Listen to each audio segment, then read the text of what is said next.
Not your keys, not your coins, right? And we keep listening to these two lines, and these are the two most important lines in crypto.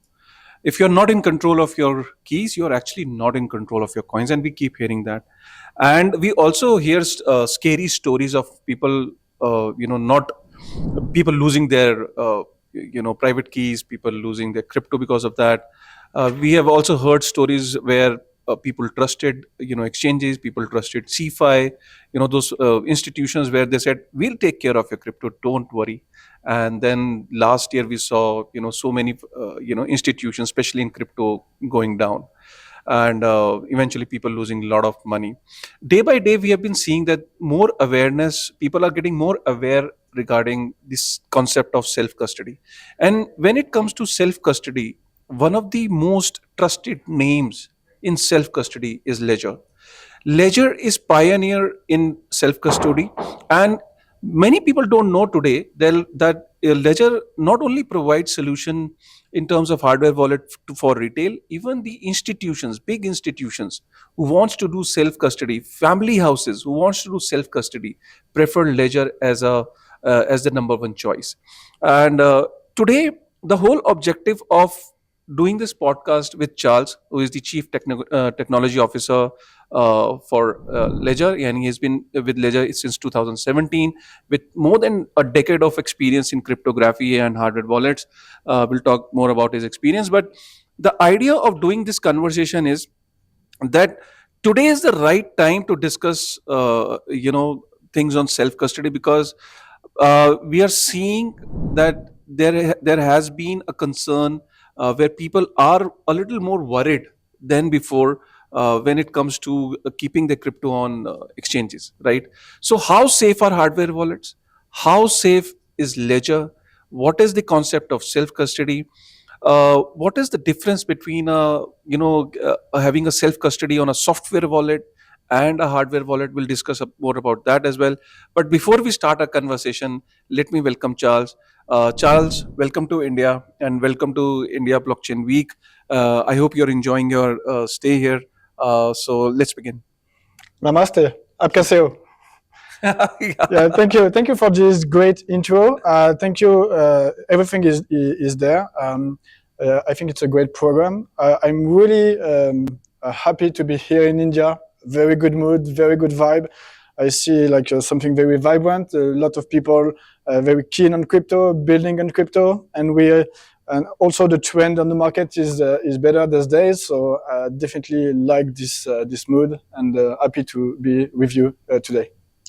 Charles, what is your thought on the current scenario that's happening? I mean, in crypto, we have seen so many institutions, especially the centralized financial institutions, who claim that your crypto is safe with us. We have seen Celsius going down. We have seen 3AC cap arrow. We have seen FTX scenario. So, what is the overall situation right now? Do you see that there has been a substantial growth in the number of sales that is happening at Ledger and overall in the hardware wallet industry as such? Do you see that there are more people who are getting more aware about it? The number of people visiting your website, the number of sales that are happening, overall, how the hardware wallet industry is behaving at present? Good question. So first of all, on my side, I discovered Bitcoin in 2011. A friend of mine was talking about Bitcoin like every day. So at some point, I decided to have a look at it. And what I did is studying the technology, cryptography, the double spending problem, the solution, and so on. And I remember what I told him was, "Oh, your thing is really amazing. It's really interesting from a technology standpoint, but I don't get the use case. What's the point?" So this is quite funny to remember this story, because after I really understood, I get it. And what is really unique with crypto is the permissionless aspect. You have permissionless money, permissionless value, and this permissionless aspect is made possible by two things. The first one is the consensus, like you have a decentralized consensus that allows you to have censorship resistance. And the second one is self-custody. Like with self-custody, you are self-sovereign over your data, over your identity, over your value, over your crypto. And what does it mean, self-custody? That means that like blockchain could look like a little bit simple, complex, but actually this is quite simple. Owning crypto only means that you are the only one able to prove that you own it. So let me explain a little bit. So you will generate a pair of key. One key is the public key. Essentially, it will be the list of your addresses, so you can share it with anyone. And the other one is the private key. And this private key will essentially allows you to prove that you own the crypto. And when you sign transaction, what you simply say is you sign a message proving I'm the owner of this crypto and I'm allowed to do this transaction. This is really what you do. And when you are in crypto, if you're not in self-custody, you are not in crypto. It's the same, like owning Bitcoin on Revolut is the same as owning Apple stock. Okay, you can do that, you can speculate on that, but this is not what the revolution is about. The revolution is really about permissionless value, being the only one able to transact, and without permission. You don't have to ask the permission to anyone to own your value and to transact with that. And with big power comes big responsibility. Like your private key becomes something very sensitive that you can't lose, because like there is something with blockchain, they are immutable. That means that when you make a transaction, there is no way to revert it. You can't go to your banker and say, oh no, I didn't do this transaction. There is no banker. You are your own bank. If you make a bad transaction, there is no way to revert it. So that's why you need to have good tools which are secure and which allows you to be in control. And this is where hardware wallet comes into the place, because hardware wallets are really a good security solution for securing your keys and provide you with all the information to be in control when it comes to doing transaction. It was a little bit long, but I wanted to give more context. Definitely. I'll just shorten it up and summarize it. So basically what Charles was trying to say is that crypto was a fascinating technology and wallets is a very big aspect of it. And wallets work on a simple cryptographic principle of public-private key pair, right? A public key is what you show your friend or anybody to get the funds, and your private key is owned by you. And if you own that private key, you own that wallet. And when you're sending a transaction, it's basically your private key confirming that you own it and you can send that particular transaction. It's that simple. And the holder of that private key, where that private key lives, is where different wallets comes into picture. MetaMask, if you hold it in a browser which is always online, then it's a online wallet. It's a hot wallet, if you say. If you hold it on a paper where your private keys are listed on a QR code, then it's a cold wallet, but a paper wallet. If you hold those private key in something like a hardware device, that's where something like ledger and treasures come into the picture and go along. So that's a very fair summary for people trying to understand ledger, hardware wallet space, and the importance of it in the crypto world.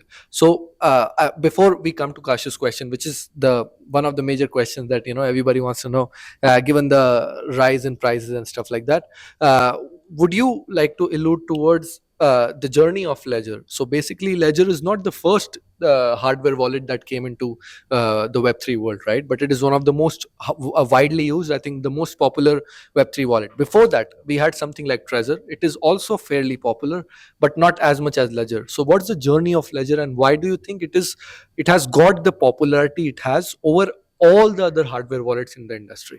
Yeah, it's a very, very good question. So I don't exactly remember when Trezor started, but that was a couple of months or maybe 1 year before Ledger. Ledger started in 2014, so almost 10 years now. And really the specificities of Ledger comes from the security, like the security background. The people who founded Ledger comes from the security world. We are using smart card technology, like secure element, the technology that you can find in your passport and in your banking card. This is the secure circuit that are designed for security. So security is really a big specificity of Ledger that differentiate Ledger from other hardware wallets. But at the end, when you use a hardware wallet, you are already more secure than any other wallet. As you mentioned, software wallet can be convenient, but the problem is your private key are lying in your browser or in your mobile, and mobile and browser are not designed for security. There are good platforms for UX, good platforms for performance, But for security, it's not designed for that. So if you have a malware on your computer or if you have a malware on your mobile phone, your keys are here. The malware can get access to the keys, send them to the attacker, and then poof, you lose your crypto. So that's really why like hardware wallets are a better solution. And also what made the success of Ledger, I think, was in hardware wallet world was also security first. Even like if you compare to Trezor, with a physical access, you have higher security guarantees with a Ledger device. Frankly, I already gave my Ledger device to some people. I was like, take it. You won't be able to take my keys because it's designed with secure element, and secure elements are very difficult to attack. This is the highest level of guarantee that you can have, and it's not the case with Trezor device and other devices. They are using like general purpose MCU, and if an attacker gets physical access to the device, it's possible to extract the key, which is not the case with Ledger devices. And so that would be the first differentiation. And the second one is that we have an open platform. And on top of the secure element is running our operating system. So we have built an operating system. And then anyone can build its own application. So Bitcoin is an application, Ethereum is another. We have Solana, we have Dot, we have a very wide support. At the beginning, we were we are writing the app on our own, but finally we understood that it's better to use the ecosystem because they know their blockchain and they are the best to implement the support of their blockchain. So, for instance, when Polkadot wants to be supported by Ledger, they discussed with us, and then they finally write the app running on the Nano. We are reviewing the implementation, making sure there is no vulnerability and so on. And when it's okay for us, the application is listed on the Ledger Live Manager. And the same applies for Ledger Live. On Ledger Live, the Polkadot support has been written by the community, and then it's implemented within Ledger Live. So that's why also we have a very wide support of the ecosystem, which is also a differentiator from the different hardware wallet. So yeah. So Charles, you just said, I mean, this is like, I mean, what you just said that blew my mind. You just said that if somebody gets an access to Trezor, the physical device, can extract private keys if somebody gets an access to that hardware wallet, a physical hardware wallet, and if somebody gets an access to Ledger, it's almost impossible to extract the hardware keys. So can you elaborate more on that? So almost impossible, 100% secure. Like I won't say this. This is not something I want to say. What I want to say is like the highest level of security guarantee comes with secure element, smart card technology, and this is what we are using. So I'm not saying it's 100% impossible, but I'm just saying it's very, very difficult, and no one proved that was possible so far. And when it comes to different hardware wallets that use general purpose MCU, microcontroller unit, like those circuits are not designed for security. So if you have a physical access to those circuits and you have some knowledge and some equipment, it's possible to extract the keys. But what I want to say first, like using a Trezor is like far more secure than using a software wallet because you have segregation of keys, they are offline and so on. Don't want to highlight this so much, but just if you have a physical access to the device, then an attacker can extract the. There can be a chance. So I mean, this is very important to know this fact that if you're owning a hardware wallet, it's preferred that you should also keep your hardware wallet safe. You should not take it casually because people kind of keep their private keys at a safer place. I mean, they take utmost care in keeping their private keys securely. But when it comes to hardware wallet, like a physical device, they become a little casual. I mean, generally it's lying on the table and here and there, maybe in a drawer.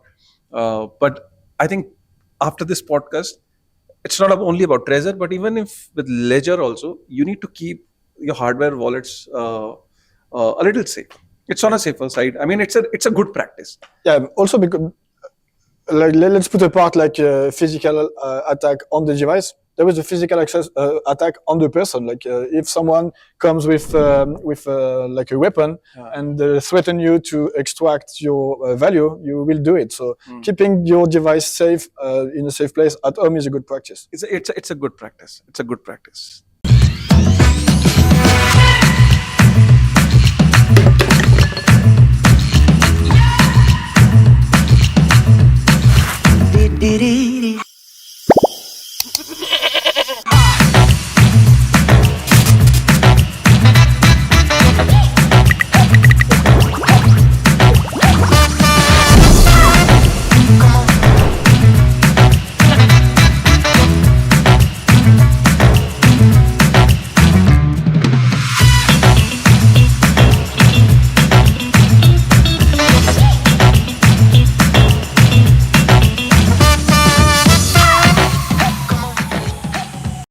Right. So tell me one thing. What is the future of hardware wallets? I mean, because how do you guys generate revenue? At times I wonder if you sold one hardware wallets generally have a lifeline of more than 5-7 years. So if somebody bought a hardware wallet, he doesn't want to upgrade with the latest version because it really doesn't matter unless he wants a very jazzy hardware wallet. Once you've sold a hardware wallet, the customer is going to come back to you maybe after a 5 year or 6 year if something goes wrong with the hardware wallet device. I wonder, I mean, what is the revenue model for a company like Ledger? How do you earn revenue? Only through sales it is not sustainable. So maybe institution is one of those things where institutions are trying to get these services in self custody. But what is the future of hardware wallet? For me, I had a debate someday on this topic. I said maybe ledgers and hardware wallets are going to be the biggest exchanges of the future because there is going to be an exchange within the hardware wallet where people are not leaving the crypto is not leaving the hardware wallet, and everything, the entire ecosystem that you see outside the hardware wallet, everything is embedded in the hardware wallet where you have swaps, you have exchanges, you have all those different, you have staking, you have NFTs, all those different kind of marketplaces in NFTs are going to be found inside the hardware wallet. Do you think it's the right way to project the future for hardware wallets? I think it's a good vision, and I think the future is already here. It's evenly distributed. The information is evenly distributed. So first of all, as you said, when you buy a hardware wallet, it can last for 5-7 years. That's true. Our devices works well. If you have a Nano S that is discontinued now, it still works, and there was no issue. The thing is, we are trying to release a better hardware wallet one after the other. So the Nano S Plus is an evolution of the S. The X support BLE so that you can use it with your mobile, and then we are working on Ledger Stacks with a better UX and so on. So we are doing R&D to improve the experience while having the same level of security. And so that if you like the S, now you prefer the S Plus, after that you will prefer the X, and the Stacks is providing more feature, better UX. So there is this thing first. The second one is, as you mentioned, we also have another offering for a financial institution where it's more a recurring revenue model. So this was a very good thought. And finally, when you use Ledger Live, we are providing plenty of services where you can buy crypto, sell crypto, swap, stake, earn, you get yield. We also have a banking card, but more precisely, we don't provide the services on our own. We are connecting our users to these providers. And what is really unique with this offering is that everything is done from your device to your device. When you swap your crypto on Ledger Live, you have two ways to do that. Either you can directly interact with DEX, so everything stay in your device under your control, and then you do decentralized exchange on different DEX. Or we are also partnering with centralized exchange at least for exchanging layer 1 assets. Like if you want to swap Bitcoin to Ethereum, we are using some centralized place, but everything comes from your device to your device. So if you want to swap Bitcoin to Ethereum, like there is some cryptographic mechanism, and on your device you will sign a transaction saying, I'm swapping 1 Bitcoin against 20 Ethereum. Then you send your Bitcoin to the provider, and the provider will send back the Ethereum directly to your device. And all the security is provided by Ledger, and then the exchange is provided by a third party. We are also working on supporting Tor swap with Torchain, which is another option which is decentralized in order to provide users with a solution to swap coin in a decentralized manner. Right.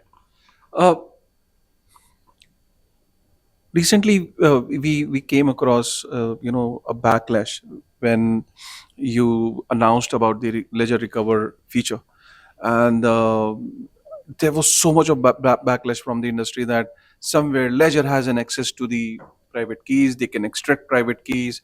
Recover feature just tells us that for all those years they were lying, that they had no access to private keys, but now with this feature they have kind of confirmed it that they have an access to private keys. Uh, what and I recently came to know that you have reintroduced that feature of recover. So can you just explain us more about that backlash, what happened then, and now you have persisted with that, and you have still once again come up with the Ledger Recover. What are those myths and what are those misunderstandings you like to clear through this podcast? Yeah, sure. So first of all, what I want to say is when you do innovation, quite often the reaction from the public is could be a little bit negative because there is some adaptation period where you need to understand why we are doing this and so on. So why we are doing this? So what we see is like self-custody is important. This is what I was saying as an introduction, but this is not easy because you are in control and you are on your own. And being on your own means that you have your backup, your 24 hours backup, and you mustn't lose it. Like if you lose your backup, you lose your crypto forever. And unfortunately, there are plenty of horror stories where people are losing their backup, and it's lost forever. There is no centralized, there is no banker, so you lose your crypto forever. And what we wanted to do is provide an option to our users to have an alternative, to have something allowing them to recover their account even if they lose their 24 hours backup. So this is really what Recover is about. So how does it work? So the idea is to link your identity to your account. And when you receive a device, so it's empty, there is only the operating system, you will generate your keys inside the device. And then you can choose. Either you say, I'm on my own, I use my backup, I write my 24 words on a piece of paper, a crypto seal, I hide it in a secure place so that I have a recovery mechanism. Or you say, probably this Ledger Recover thing could be interesting for me. You subscribe, it's a paid service. You subscribe to the service, and then what will happen is the following. You will identify yourself, you will prove your identity, show your face, prove that you are human, and then a backup will be created from your seed that is inside your device. The backup will work in the following. Your seed will be splitted in 3 shards. It's not just like 8 words. It's more like a cryptographic algorithm that split into Shamir secret sharing, so that if you have 1 shard, you have absolutely no information. But if you have 2 shards, you can recombine them to recreate the 24 words. So we are doing Shamir secret sharing, and then we are encrypting these shards, and we are sending these shards to 3 different partners. One of them is Ledger, another is CoinCover, and the last one is Escrotech. There's 3 players are in different jurisdictions, so that in order to mitigate a little bit some government subpoena or this kind of thing. And so the shards are encrypted and sent to the 3 partners, which will do the backup of the shard in an encrypted manner in HSM. HSM is hardware security module, and this is really the secure backend that banks are using, government for identity also. So this is secure hardware that is used to store the shards by the three partners. So you are using this service, and then you can use your device like completely normally. You are in control. You sign your transaction autonomously, and so on. And if ever one day you lose your device, you lose the access to your account, then you have this safe net. You just have to log into the service, prove you are yourself, showing your identity with your face. You are doing some video interview, and then the three players will send back two shards that will be recombined into your device, and you will get access back to your account. So this is really how it works. It's completely optional. If you don't like it, if you don't need it, you don't have to subscribe. I'm quite comfortable with doing the backup of my keys. This is my job, so I know how to do that. So I won't use this service, but my mother is not very comfortable with this 24 hours. The service is for her. So it doesn't change anything if you want to be completely autonomous and you don't want this service. But if you are a newcomer and you are not at ease with this 24 hours, this service is useful. Yeah, I think this is like an optional, these things. If somebody wants to take an option, take it. Otherwise, if somebody doesn't want to take an option, I mean, it is for somebody who's scared of losing their crypto and who think that they won't be able to keep it safely. And if they want to take an option, so it's like an optional thing. And I think you persisted with it, because despite the backlash, you took a little while, and then once again came back with Ledger Recover. Yeah, we took a little while in order to provide our community with more information. We wrote a white paper explaining everything. We also provided the source code to the users so that they can inspect it and find potentially some issue and so on, so that we didn't have any negative feedback on the implementation. We had some interesting feedback on the white paper, nothing big, but some details that we have adjusted. So that was a good thing to take this time in order to put everything square. And then we decided to release the feature recently, and the start is quite good. Yeah. You want to ask? Yeah. So so basically what he's trying to say in a very small thing is that basically your private keys can be lost and your money that you have accumulated for a long time can get lost. So you can subscribe to this recovery service so that these phrases can be kept in a secure way. What community did not like is basically your hardware can leave the private key. Mm-hmm. They don't want that option in the software, that it should even be possible, to get that private key to leave the device. And given that with this new feature, it is now live, people are scared that if I use Ledger, there is this optionality. Even if I don't subscribe, that somebody could get into the whole system and just get my private key. Up till now, the community was of understanding that private key cannot come out of that hardware wallet. But now with this subscription service, people are like more panicking that that's possible, and that firmware update, which is mandatory to do to make your ledger work, is requiring that particular update. So that's where the backlash of the community is, that your private keys can leave things, and even if people are not pro towards that, they have to update their firmware. So first of all, firmware are not mandatory. I strongly recommend to do firmware upgrade, because when there is a security vulnerability and new features, like it's a good practice to upgrade your firmware. But it's not mandatory. You have to accept on your device that you will do the firmware upgrade. And at the end, like something that needs to be understood by the community is that on the device is running an operating system. An operating system is something very wide. You can do anything with an operating system. And what we have implemented with Recover is a secure mechanism to do like the Shamir secret sharing, the encryption, and so on. But at the end, an operating system can do virtually anything. Like it's the same with your Android phone. Like your Android phone can track you physically anywhere you go. At the end, the question is like, does your phone do that or not? And for recover is the same. Like the technically speaking, the operating system can access to the seed, and then the question is, do you want the operating system to do that?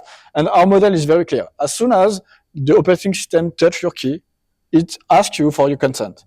If you want to stake, if you want to sign transaction, if you want to do firmware upgrade, if you want to do recover, as soon as the operating system touch your key, it prompts you, do you want to do this action? And then it's up to you. You consent or you don't.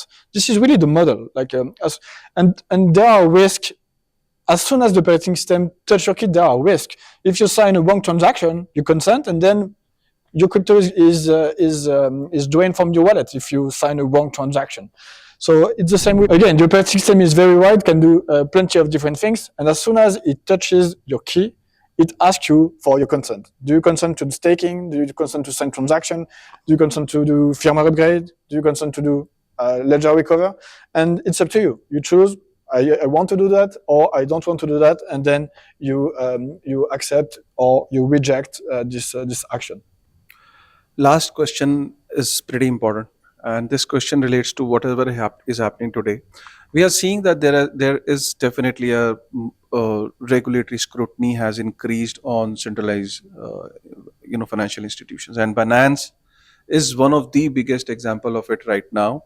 And this is bound to increase, especially after all the announcement from FATF, travel rules, and many jurisdictions are getting more aware and coming up with all rules and regulations to implement the mandatory compliances. So as we see, there has been a crackdown on exchanges, crypto exchanges especially, and this is understandable and pretty organic to know that people will eventually move from exchanges, and they'll move to DeFi, and also towards the concept of self custody. Do you think that there is going to be a scenario in the future where hardware wallets will be asked for maybe doing a KYC, or they'll be asked to know their people better, know their customers better, who's buying hardware wallets, how many hardware wallets are being bought, and the same kind of things that are expected from an exchange are tomorrow maybe implemented on hardware wallets. And especially Ledger is based out of France, and France is a very good friend of US. How do you see the scenarios evolving in hardware wallets?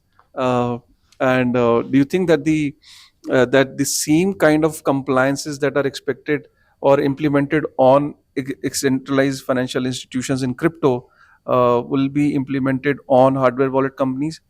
Sorry, the question is a little long, but it is pretty important given the scenario today. Yeah, I agree. It's an important topic, and we need to think about that. So first of all, let's not think that the regulation is against citizen, is against customers. The regulation is trying to protect citizen at the end. This is what we need to have in mind. And when regulation happens, the problem is like the people who are doing the laws, the regulation, don't know very well the ecosystem. They would like to regulate in order to protect customers, but the problem is they don't really understand. So it's also our responsibility, like players in the ecosystem, to explain how it works, that there are risks, how to mitigate risk, and so on. It's also up to us to explain that self-custody is really important. This is what it is about. So this is the first thing I want to say. And at the end, self-custody means you are in control. You know your keys, and you are the only one able to make transactions and so on. So this is really what we want to provide at Ledger. We don't want to be a financial institution. We don't want to know anything about you. We don't want to KYC you. We just want to provide you with tools in order to have security for your coin and to do transaction. And at the end, I think it's quite unlikely that there would be some regulation on a Ledger device, because at the end, when you think about it, like a Ledger device is simply a calculator that computes cryptography and that puts secrets in a safe. So do you think like banks are using a physical safe? to put gold inside. But safe. But as a customer, you can buy physical safe for your home, and there is no KYC. There is no. And I feel this is a little bit the same with a ledger device. You can buy a safe for It's a your, good analogy. and there is no reason that this physical safe to be regulated. EPNS is excited to announce that we are now Push Protocol. We launched EPNS in 2020 with the backing of Web3's leading developers, investors, and builders. To date, we have powered the world's largest notification network on Ethereum. Now, EPNS is evolving beyond Ethereum and beyond push notifications. Introducing Push Protocol, the multi-chain communication stack for Web3. Push is building a suite of products to enable notifications, chat, ads, streaming, and more. The Push token is the critical piece of the Push protocol, securing, governing, and incentivizing all ecosystem participants. Push protocol is the missing piece of Web3. Found. Join us at push.org. So you have a Godrej. Yeah. So I'm giving an analogy from an Indian perspective. Yeah. So like there are people who keep gold at a bank locker, but then there are people who also keep gold at their own house in a Godrej locker where they have that passcode, tuck, tuck, tuck, tuck, trung, and the door opens and you have the gold inside the locker. Is it illegal to keep gold at your home in a locker? No. So that's the kind of analogy he's trying to give you. And I think it resonates. It'll be interesting to be honest, because I think the next phase we're going to see is there is going to be a heightened pressure on hardware wallets, and it will be very interesting to see how they respond. And I'm sure you guys are doing their homework. Yeah, definitely. We are, and at Ledger, we have some people in the legal team who are working with regulation in order for us to provide the regulator with all the information so that they take good decision to, on one side, protect users, but also protect the freedom of being in self-sovereignty. And frankly, there is absolutely no reason that owning a physical locker at home would be regulated, would need KYC and so on. It doesn't make sense. Yeah, I think the Ledger is not a company. Ledger is an idea. And if that idea is broken, Ledger is finished. And the most important idea is that to security. Yeah, that's true. And right. What would be the alternative? Like, think about that 2 seconds. Like, if you say we are doing like a strong regulation against people using hardware wallet, what they will do? They will use like software wallets which are not secure. Yeah. So the alternative is really worse. So I don't think regulator will push users to be in a less secure position. Less secure position, obviously. Wow. So yeah, I have the. So basically, it was a really enlightening session. I think we wanted to do it for 20 minutes, but it's like squared to 40 minutes. My last question before we let you go, given all the insights that we got, is that Ledger is in India, right? And you guys are like sponsoring the IBW event, and I have seen your presence in general in a lot of occasions in Web3 as well. So what's Ledger's reason for being visible in India, and what's Ledger's look forward for the Indian Web3 ecosystem in general? So very good question. So first of all, like India is in some kind of future of the world. Like it's a very big, it's the case. It's a very big country today, and it's growing very fast. Like the economic growth is one of the highest in the world. Very technology oriented. So there is no debate. It's a safe bet to say that India will be a big player. Is already a big player today, but it will become a bigger player in the future. So there was no debate about that. I feel there is a lot of people very interested in technology, especially in India. And when it comes to technology, Web3 is also part of the future. So the mix really makes sense. For me, what I want really to understand is what's the use case here in India, and I talked with many people in order to better understand. So mobile first is really something different from our use case in the US or in Europe. So something quite interesting for me. Gaming, I think it's one of the big driver for growth, especially in Web3 for India. So really good insight. So it's really interesting for me. Also, I discussed with many people who have bought some devices. So just something I would like to say. So you can buy on ledger.com, but the issue you could have is with customs. So the better option is to use official reseller in India, and you have two. Okay. One is Etherbit, and the other one is Amazon. So if you buy on Amazon or Etherbit, you won't have any issue with customs.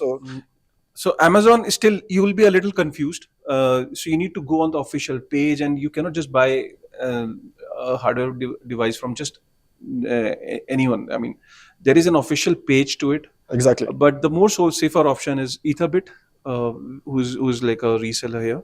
So it's a safer option. Why? Because you are not confused once you go to Amazon. On Amazon, there are various options because and if you really want to do it from the official page of Ledger on Amazon. So that is very important. I think thank you very much, Charles, for doing it. And before we end this conversation, I want you to say in Hindi, when we say in Hindi, in English, when we say we care for you, so in Hindi, we say, it means हमें आपकी चिंता है. So can you say that?